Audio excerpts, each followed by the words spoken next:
فیضان رمضان، فیضان رمضان، فیضان رمضان، رمضان رمضان رمضان رمضان رمضان رمضان، فیضان رمضان، رمضان رمضان رمضان رمضان رمضان، فیضان رمضان۔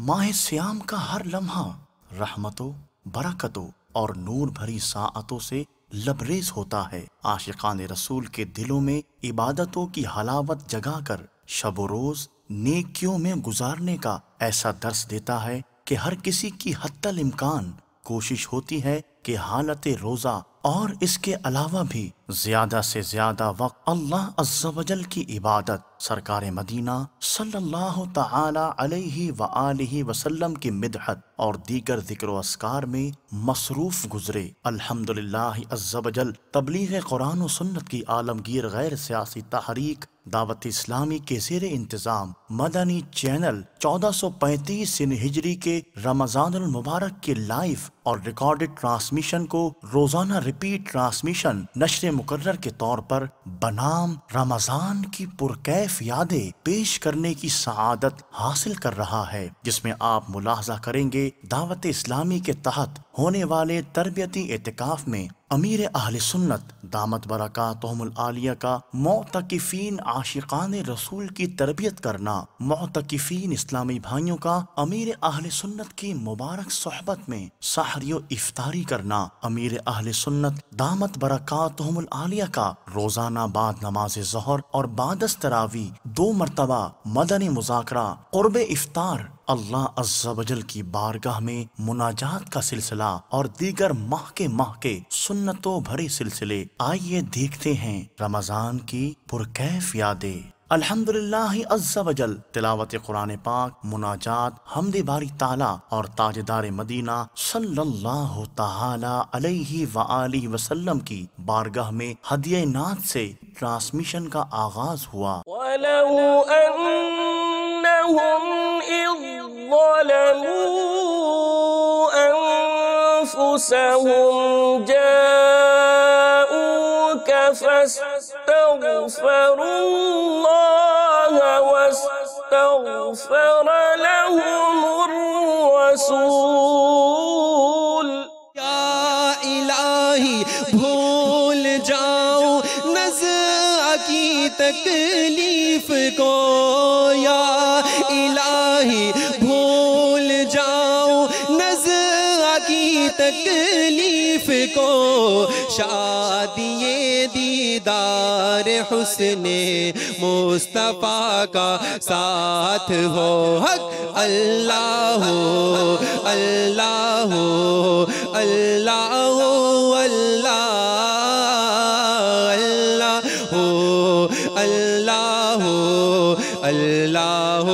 اللہ۔ اس کے بعد سلسلہ روحانی علاج اور استخارہ ہوا۔ آئیے اس کے مناظر دیکھتے ہیں۔ جی میں آپ سے یہ کہنا چاہتا ہوں کہ میرے ماموں کا نام محمد عمران ہے اور ان کی ماما کا نام ہے شمیم اختر، اور اگر وہ دبئی کے اندر اپنا کاروبار کر رہے ہیں اے سی کے کام والا، تو ان کا وہ ان کے لیے ٹھیک ہوگا یا نہیں؟ محمد بلال میرا نام ہے اور میری ماں کا نام بشیرہ بی بی ہے، اور میں اپنا کافی دیر سے علاج کروا رہا ہوں۔ کوئی ڈاکٹر کہتے ہیں میدے کا مسئلہ ہے۔ میرا نام سلطان احمد ہے، میں حیدرآباد شہر سے بات کر رہا ہوں۔ میری بچی جو ہے معذور ہے پیروں سے، ہاتھوں سے، اس کے پیروں میں ہاتھوں میں بڑا سخت درد ہے، بڑی بیمار ہے، تقریباً 5-10 سال ہو گئے ہیں۔ السلام علیکم۔ وعلیکم السلام ورحمۃ اللہ وبرکاتہ۔ جی میرا نام شاہنواز ہے، میں انڈیا سے بات کر رہا ہوں، اور میری والدہ کا نام ہے سیدہ بیگم۔ تو تھوڑے دن سے میں پریشان ہوں بابا، جو بھی کام کروں نقصان ہو رہا، تو اگر آپ استخارہ دیکھ کے بتائیں گے۔ ایک اور سوال ہے میری بیوی کا ہے، دلیا کا، ان کا نام ہے سارہ اور ان کی والدہ کا نام ہے رباب بیگم۔ ان کی طبیعت کا ہے، طبیعت خراب ہو ٹائم سے رہی، تو ذرا استخارہ دیکھ کے بابا صاحب بتائیے آپ کیا ہے جائیں گے، مہربانی آپ۔ صلی اللہ علی محمد صلی اللہ علیہ علیہ وسلم صلی اللہ علی محمد صلی اللہ علیہ وسلم صلی اللہ علی محمد صلی اللہ علی محمد صلی اللہ علیہ وسلم صلی اللہ علی محمد صلی اللہ علیہ وسلم صلی اللہ علی محمد صلی اللہ علیہ وسلم صلی اللہ علی محمد صلی اللہ علیہ وسلم۔ ابتداً عمران بھائی آپ کی قول تھی، آپ نے کہا کہ دبئی میں اے سی کا کام شروع کرنا بہتر ہے یا نہیں، تو اس حوالے سے آپ کا استخارہ کیا گیا، تو استخارے میں فی الوقت بہتری کا اشارہ آ رہا ہے۔ ہماری دعائیں آپ کے ساتھ ہیں، اللہ تعالیٰ جائز کاموں میں برکت اور ترقیاں عطا فرمائیں۔ اس کے بعد ہمارے بلال بھائی آپ کی قول تھی، آپ نے کہا کہ کافی عرصے سے میں بیمار ہوں اور میرا معدہ بہت زیادہ خراب ہوتا جا رہا ہے، کافی تکلیف ہوتی جا رہی ہے، اللہ تعالیٰ کو شفا عطا فرمائیں۔ اس کا روحانی علاج آپ سماعت فرما لیجئے۔ آپ کو چاہیے بلال بھائی، آپ فجر کی نماز کے بعد قرآن پاک کی یہ آیت مبارکہ، بسم اللہ الرحمن الرحیم، لو کان البحر مدادا لکلمات ربی، لو کان البحر مدادا لکلمات ربی، فجر کی نماز کے بعد 3 عدد سادی چینی کی پلیٹیں لیں اور اس پر یہ آیت مبارکہ آپ لکھ لیں، اور دن میں 3 مرتبہ یعنی صبح، دوپہر اور شام ایک ٹائم یہ پلیٹ پینی ہے آپ نے، انشاءاللہ عز و جل یہ آپ پئیں، 40 دن تک اس کی مدت ہے، 40 دن تک آپ استعمال کریں، اللہ کے کرم سے آپ کا معدہ درست ہو جائے گا۔ اچھا، اس کے بعد ہمارے سلطان بھائی آپ کی قول تھی، آپ نے کہا کہ میری بچی معذور ہے، چل پھر نہیں سکتی، اللہ تعالیٰ آپ کی بچی کو شفا عطا فرمائیں، مایوس نہ ہو، اللہ کی بارگاہ میں دعائیں کریں۔ ایک وظیفہ آپ سماعت فرما لیں، قرآن پاک کی آیت ہے، لا الہ الا انت سبحانک انی کنت من الظالمین، یہ آیت کریمہ پڑھ کر آپ اللہ تبارک و تعالیٰ کی بارگاہ میں اپنی بچی کی صحت یابی کے لیے دعا کیجئے، آپ کی دعا اللہ کی بارگاہ میں قبول ہوگی اور آپ کی بچی صحت یاب ہو جائے گی اور اپنے اس کے ہاتھ پاؤں بھی درست ہو جائیں گے اور چلنا شروع کر دے گی انشاءاللہ۔ اس کے بعد ہمارے شاہ نواز بھائی آپ کی قول تھی، آپ نے ہند سے قول کی اور آپ نے کہا کہ میں کافی عرصے سے پریشان ہوں اور کافی ٹینشنیں آ چکی ہیں، اللہ تعالیٰ خیر فرمائے، آپ کی پریشانیاں دور فرمائے۔ آپ نے اپنا بھی استخارے کا کہا تھا اور اپنی زوجہ کے استخارہ بھی کہا تھا، تو آپ دونوں کا استخارہ کر دیا گیا شاہ نواز بھائی، آپ کا استخارہ کیا گیا، تو استخارے میں آپ کے ساتھ وقتی طور پر آزمائشوں کا اشارہ آ رہا ہے، وقتی طور پر پریشانیوں کا اشارہ ہے، اللہ کے کرم سے آپ کی یہ پریشانیاں دور ہو جائیں گی، آزمائشیں دور ہو جائیں گی۔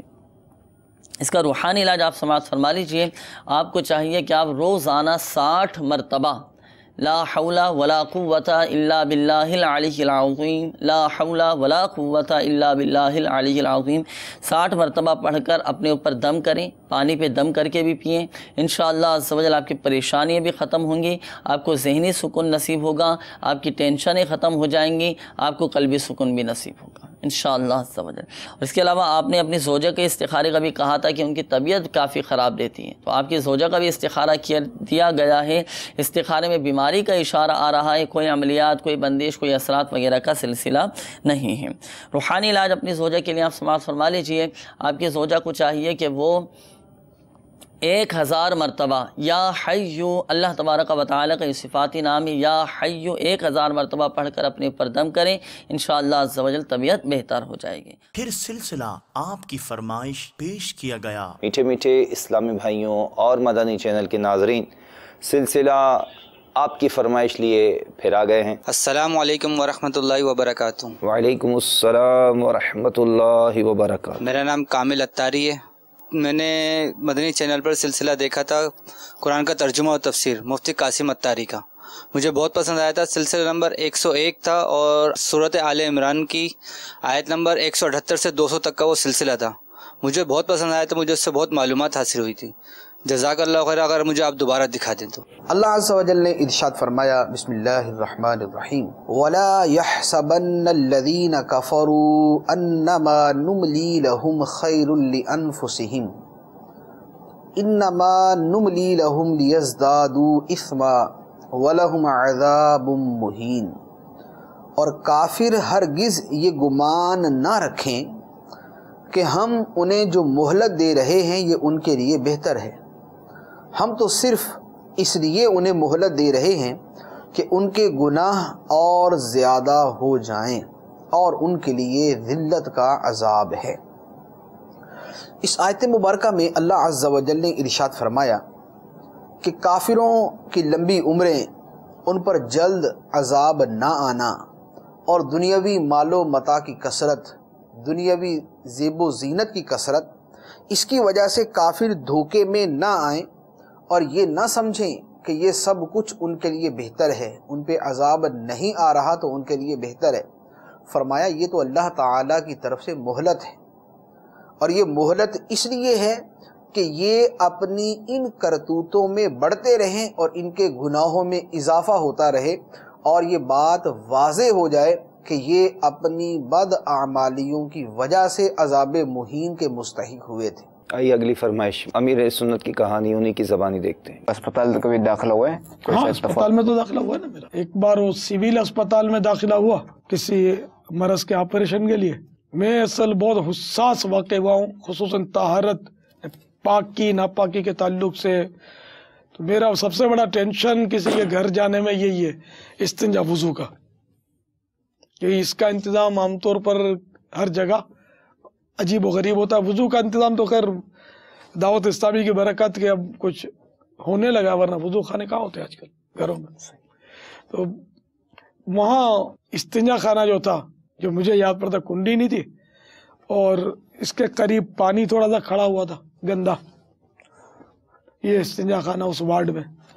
میری تو حالت خراب ہو گئی، میں تو گھبرا کے راتوں رات وہاں سے فرار ہو گیا۔ پتہ چلا لوگوں میں باتیں ہو رہی تھی، مولانا ڈر کے بھاگ گیا۔ میں آپریشن سے ڈر کے نہیں بھاگا تھا، میں اس سے ڈر کے بھاگا تھا۔ ایک عیسائی بھائی نے ہمدردی کی کہ آپ پیسے نہیں اس لیے چلے گئے، تو میں نے کہا یار کیا کروں، میں دوست ہے میرے، اس نے بیچارے نے ہمدردی کی میری، اور مجھے کہا کہ آپ فکر نہیں کریں، فلاں اسپتال چلتے، خرچہ انشاءاللہ میں سارا بھروں گا، جزاک اللہ۔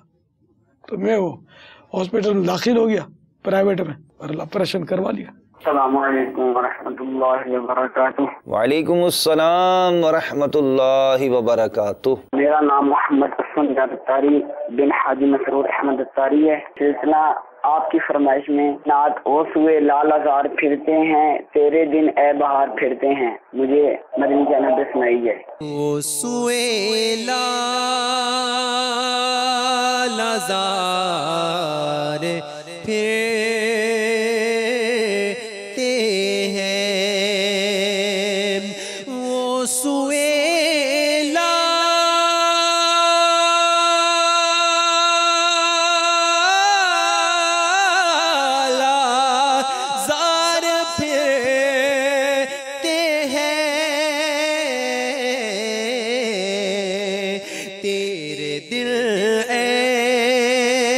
بہار پھرتے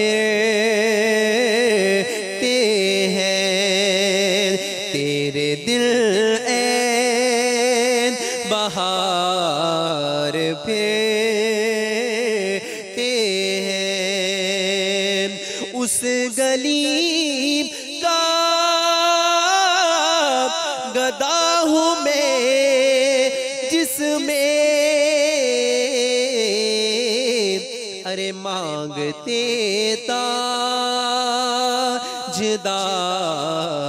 پھرتے ہیں۔ بعد نماز ظہر اپنی نماز کو درست کرنے کے لیے آپ نے دیکھا سلسلہ فرض، وتر، عیدین۔ عیدین کا مطلب دونوں عیدیں۔ ویسے تو بہت ساری عید ہوتی ہے عاشقان رسول کی، لیکن وہ عیدیں جس میں نماز پڑھی جاتی ہے وہ دو ہیں۔ جن عیدوں میں نماز پڑھی جاتی ہے وہ کتنی عیدیں؟ دو عیدیں۔ اور جسے عام طور پر عید کہا جاتا ہے وہ یہی دو دن ہیں، اور ان دو دنوں کے اندر نماز پڑھی جاتی ہے۔ جب عیدین کا لفظ آپ کتابوں میں پڑھیں گے تو اس سے مراد دونوں عیدیں ہوتا ہے، فرض، وتر، عیدین، اور سنت فجر میں قیام فرض ہے۔ اگر بلا عذر صحیح کوئی یہ نمازیں بیٹھ کر ادا کرے تو نہ ہوں گی۔ 4 نمازیں ایسی بتائی جس میں قیام یعنی باقاعدہ کھڑے ہو کر نماز کو ادا کرنا یہ لازم ہے۔ وہ کون سی 4 نمازیں بیان کی گئیں؟ نمبر 1 فرض۔ فرض ساری فرض نمازیں آ گئیں، فجر، ظہر، عصر، مغرب، عشاء۔ جتنے بھی ان نمازوں میں فرض نمازیں ادا کریں گے اس میں قیام فرض ہے۔ دوسری نماز کون سی بیان کی گئی؟ دوسری نماز کون سی بیان کی گئی؟ وتر۔ وتر واجب ہے، وتر کی نماز میں بھی قیام لازم ہے۔ تیسری نماز کون سی بیان کی گئی؟ سنت فجر۔ سنت فجر، سنت فجر بھی بیٹھ کر نہیں پڑھ سکتے، کھڑے ہو کر پڑھنا ضروری ہے۔ یہ فجر کی سنتوں کے بعض مسائل دیگر سنتوں سے علیحدہ ہیں، الگ ہیں۔ یہ آپ سمجھیے سنت مؤکدہ سے زیادہ تاکیدی سنت ہے، اور اس کے بعض احکام عام سنتوں سے علیحدہ ہیں۔ سنت غیر مؤکدہ بھی ہوتی ہیں، سنت مؤکدہ بھی ہوتی ہیں، اور پھر اس کے بعد فجر کی سنتیں ہیں جس کے بعض مسائل ان دونوں قسم کے مسائل سے جدا ہیں، الگ ہیں، زیادہ ہیں۔ اس کی اہمیت زیادہ ہے، اس کی تاکید زیادہ ہے، اس کے مسائل کی طرف توجہ زیادہ دینی ہوگی۔ اور چوتھی نماز عیدین کی بیان کی گئی۔ اگر ایک شخص کھڑا ہی نہیں ہو سکتا، طاقت ہی نہیں کھڑے ہونے کی، اب طاقت ہی نہیں ہے کھڑے ہونے کی، تو اب ایسے شخص پر قیام نہیں ہے۔ دیکھیں میں اس چیز کا فیصلہ نہیں کر سکتا کہ انہیں طاقت ہے، انہیں طاقت ہے، انہیں طاقت ہے، انہیں طاقت ہے، انہیں طاقت ہے۔ یہ ایک دیانت والا معاملہ ہے جسے ہر شخص نے طے کرنا، اور ایک دیندار تجربے کار ڈاکٹر سے، حکیم سے، طبیب سے اس کی رائے لینی ہے۔ فاسق فاجر ڈاکٹر ذرا سی بات ہوئی، جناب کوئی بات نہیں روزہ چھوڑ دیجئے، اور روزے کے احکام بیان کر رہے ہوتے ہیں، مفتی بنے ہوئے ہوتے ہیں۔